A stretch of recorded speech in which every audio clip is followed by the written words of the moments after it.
Okay, so I'm out here just south of Fort Nelson, British Columbia.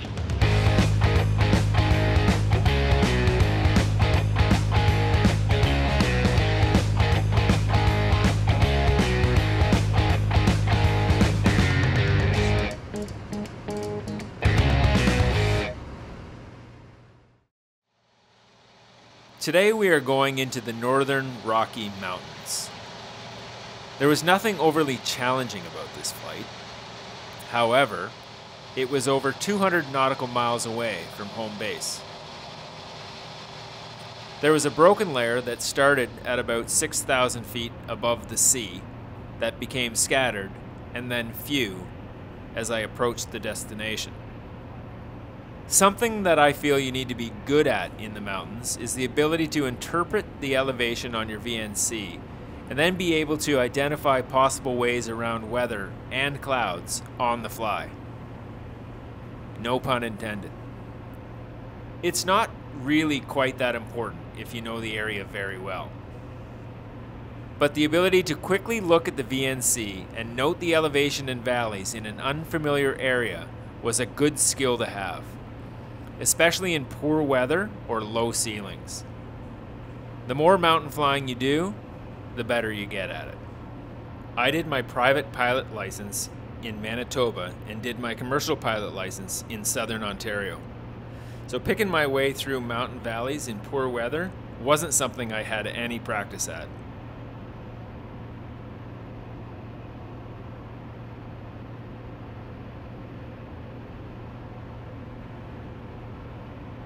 This lake was at about 3,000 feet. Pretty much every lake I went into this summer was between 3,000 and 5,000 feet. I did a reconnaissance lap before landing. If you are new to bush flying, you always want to have a look at the landing surface. If you are landing on the water, there could be rocks, logs, boats, or people. If you're landing on a bush runway, there could be animals, fallen trees, people, or other aircraft. You should do this even if you've been there before. It's just always a good idea to have a good look at the area you intend to land in the bush.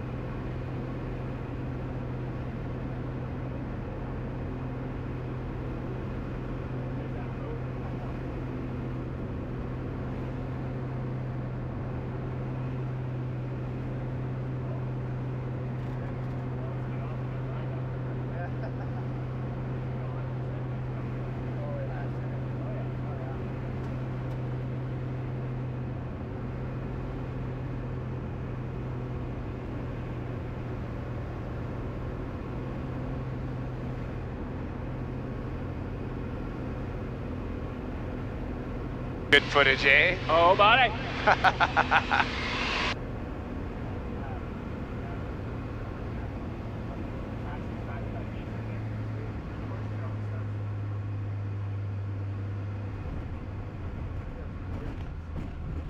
How's that, boys? Oh, yeah.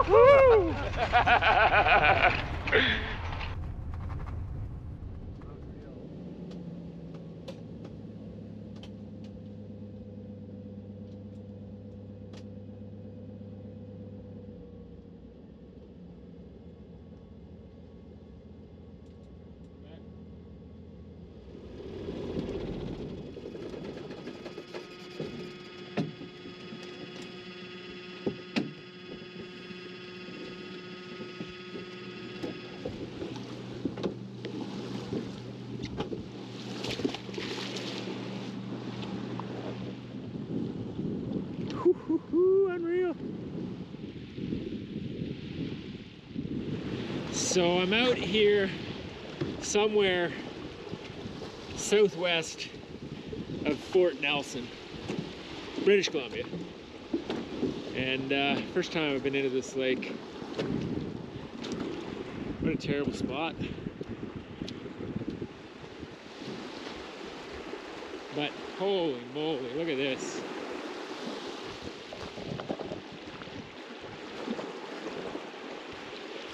Absolutely beautiful.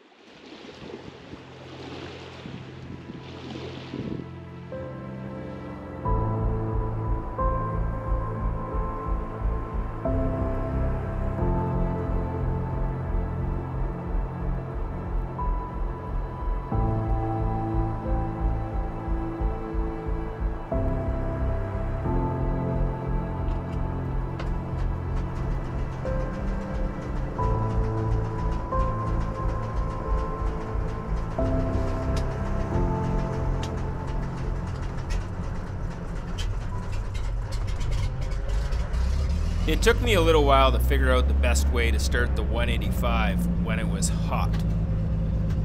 They can be tricky. I found the best way was to go full rich, full throttle, and give it about 1 second of prime. Then pull the power back to about half an inch, start cranking, and increase the power until it starts firing. I found that if you don't give it enough throttle, it doesn't start as easy. Sometimes, if it doesn't want to catch, I'll take my hand off the throttle and flip the fuel pump on for another second or two. But usually, increasing the throttle did the trick.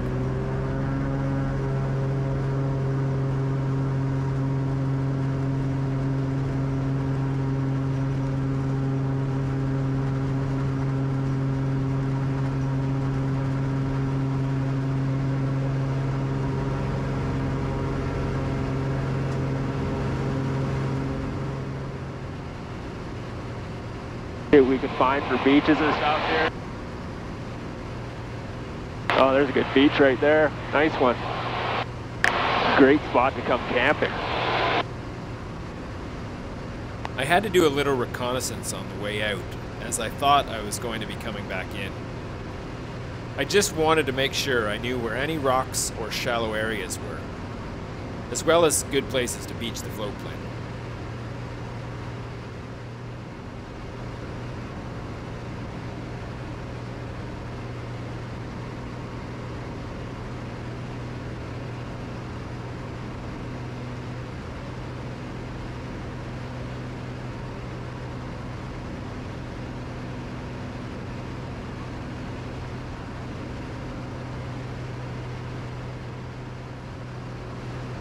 Pretty funky.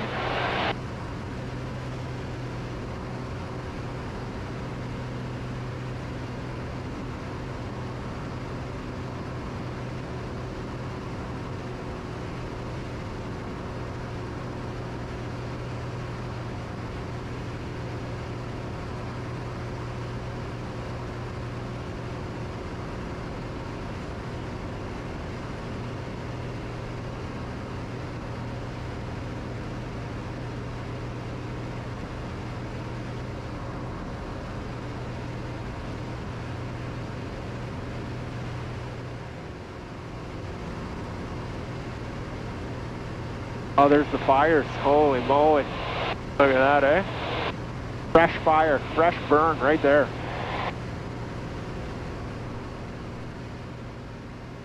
Most fires in the area I was flying were caused by lightning strikes. Unfortunately, Forest Services can't fight all of them. They need to prioritize. They usually assess the location of the fire and determine if there are any high-value targets nearby. A high-value target would be a community or infrastructure. They also want to know what the topography is like so they can gauge how likely it is that the fire just burns itself out. Accessibility also plays a factor in prioritizing. While there are many Forest Service roads in British Columbia, there are also a lot of locations where there are not. This was one of those locations. And likely, the fervent hope was that the fire went out on its own. Looks like it's just a smoldering ground fire now and should put itself out. Sure, that's what they're hoping. It's a little hard to see in the video, but the hillside is pretty burnt. It looked to be a smoldering ground fire as I flew past. It's difficult to see such a beautiful area on fire. But I guess that's nature. It is getting pretty warm in here.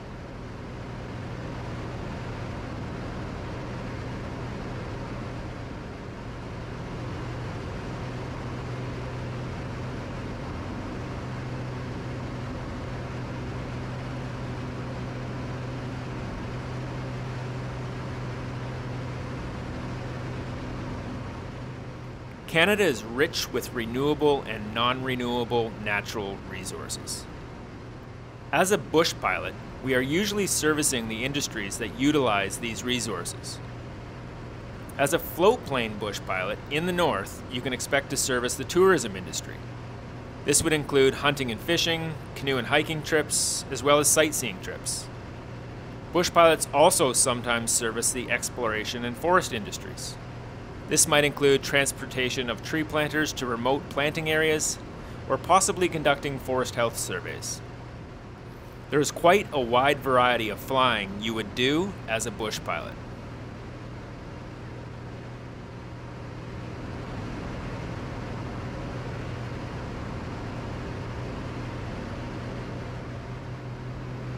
What a place. Unreal.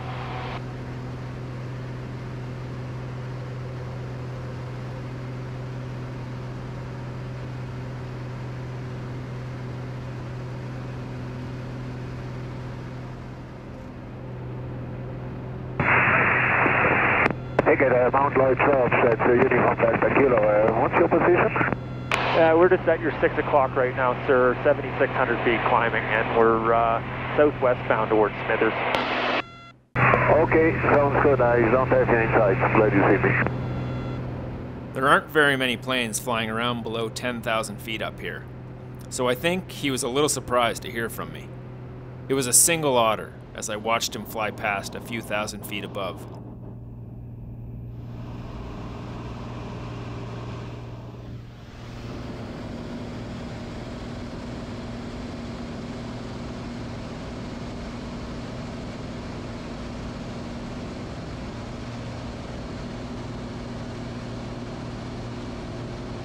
Looks like the peak's at 9632.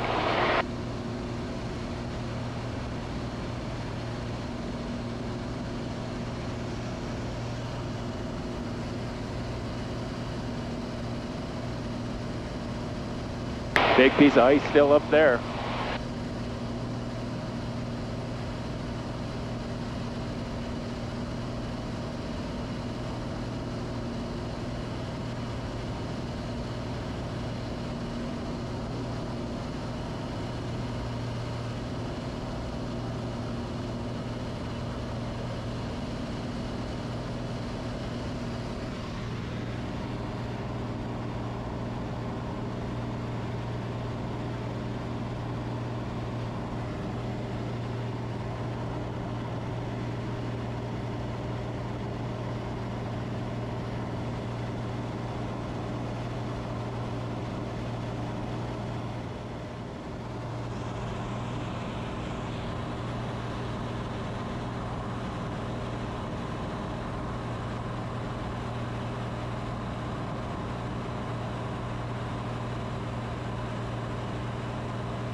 Some of you who are watching are probably interested in becoming a bush pilot. I've had some emails and questions about the pathway to a commercial bush pilot job. In upcoming episodes, I'm going to try and answer some of your questions about the path I would take if I had to do it all over again from the beginning. I'm also going to do an episode on all the knowledge and skills I think you should have for your first seaplane bush job, as there were some skills at which I wish I had more knowledge and proficiency. Be sure to subscribe so you don't miss it.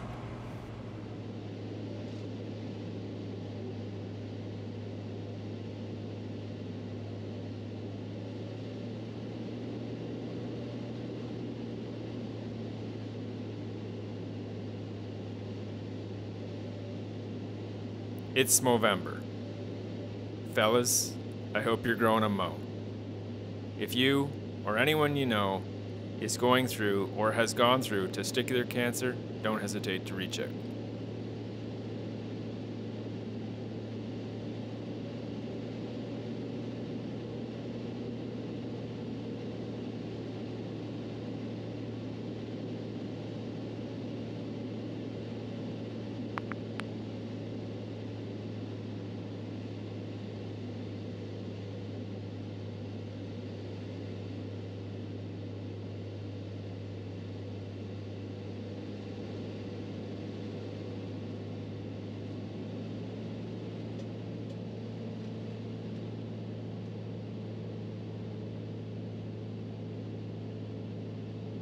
I'm glad I can share my experiences with others.